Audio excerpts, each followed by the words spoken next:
नमस्कार दोस्तों। इस दुनिया का प्रत्येक प्राणी, प्रत्येक मनुष्य चाहता है परमात्मा को पाना, परमात्मा से पाना।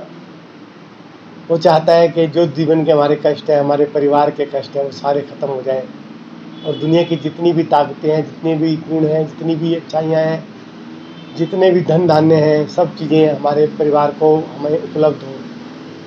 ये कामना करना कोई बुरी बात नहीं है। परमात्मा से इस चीज़ की उम्मीद करना कोई बुरी बात नहीं है। हम परमात्मा को अपने भाव दर्शाते हैं, अपनी भावनाएं दर्शाते हैं, अपनी इच्छाएं दर्शाते हैं।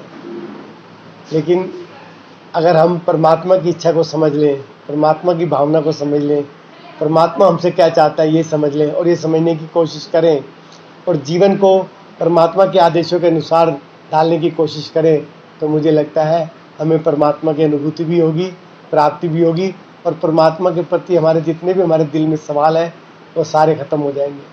और ये कोई बड़ा कार्य नहीं है, कोई मुश्किल कार्य नहीं है।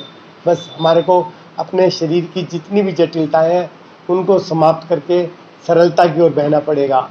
हमें हर वो कार्य करना पड़ेगा जिससे परमात्मा खुश होते हैं, चाहे वो दयालुता का कार्य हो, चाहे वो ममता का कार्य हो, चाहे वो किसी की मदद करने का कार्य हो, चाहे किसी के साथ उठने बैठने व्यवहार करने का कार्य हो।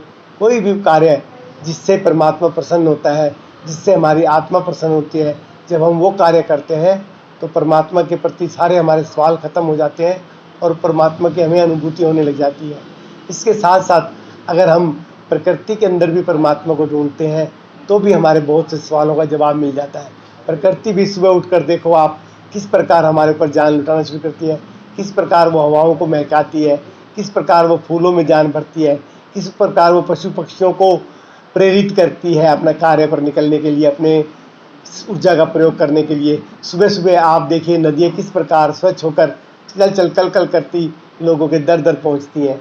तो जब आप प्रकृति से जुड़ेंगे, परमात्मा के भाव से जुड़ेंगे, उनके भाव को पूरा करने की कोशिश करेंगे तो परमात्मा आपसे दूर नहीं है। परमात्मा कभी भी हमसे दूर नहीं होता, एक क्षण के लिए भी दूर नहीं होता। जय प्रकृति माँ।